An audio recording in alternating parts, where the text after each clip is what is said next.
કરીએ તો ધારાસભ્ય ચેતર વસાવા સામે ગુનો નોંધાયો છે। ચેતર વસાવા સહિત આપના 13 કાર્યકરો સામે ફરિયાદ નોંધાઈ છે। મંજૂરી વિના પદયાત્રા કાઢવા બદલ ગુનો નોંધાયો છે। રાજપારડી પોલીસ મથકે આ ફરિયાદ નોંધાઈ છે।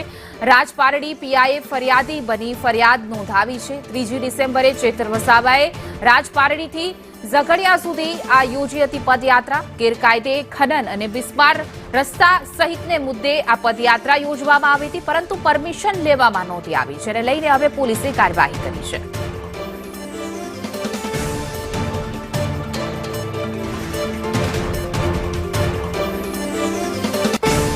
ધારાસભ્ય ચેતર વસાવા આપણી સાથે જોડાઈ ગયા છે।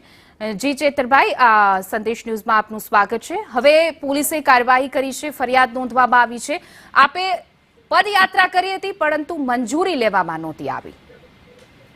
જે અમે 3 ડિસેમ્બર મંગળવારના રોજ રાજપારડીથી લઈને ઝઘડિયા સુધીની પદયાત્રા યોજી હતી, તો આ પદયાત્રાની અગાઉ 30/11/2024 રોજ કલેક્ટર શ્રી ભરૂચ અને એસપી શ્રી ભરૂચને અમે લેખિતમાં જાણ કરી છે। સાથે પ્રાંત અધિકારી શ્રી ઝઘડિયાને પણ અમે લેખિતમાં પરવાનગીની માંગણી કરી છે। પણ આગલા દિવસના રાત્રે પોલીસ અધિકારીઓ દ્વારા જાણવા મળેલ છે કે અમે નકારાત્મક અભિપ્રાય આપ્યો છે, એટલે તમારે આ પદયાત્રા યોજવાની થતી નથી।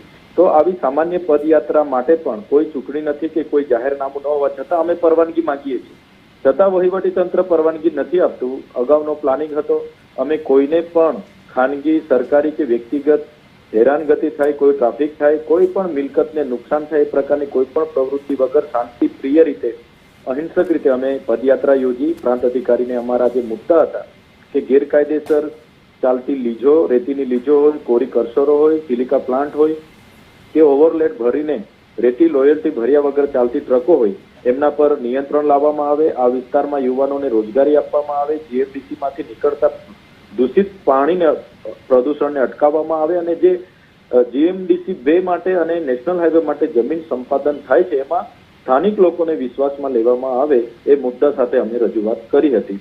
છતાંય રાજપારડી પોલીસ ઇન્સ્પેક્ટર સુખમ ગોહિલ દ્વારા પોતે અરજદાર બનીને અમારા પર જે મારા સહિતના 13 લોકો પર ખોટી ફરિયાદો કરી છે, ત્યારે અમને હું કહેવા માંગુ છું, આજે પણ સવારે એક ટ્રક ચાલકે એક મહિલાને કચડી નાખી, હમણાં 2 દિવસ અગાઉ એક યુવાનને કચડી નાખ્યો। આ 15 દિવસમાં 5 લોકોને કચડી નાખ્યા, એવા વાર્ષિક તો કેટલા લોકોને મારી નાખવામાં આવે, તો એમના પર કેમ પોલીસ રહેમ નજર રાખે છે?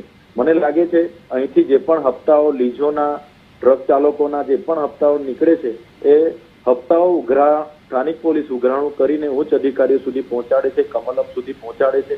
એટલા માટે જ આ હપ્તાઓ આપનાર લોકોને પોલીસો છાવરી રહી હોય અને અમારો અવાજ દબાવવાના પ્રયાસ પોલીસ દ્વારા થઈ રહ્યા છે। જી ચેતરભાઈ, અમારી સાથે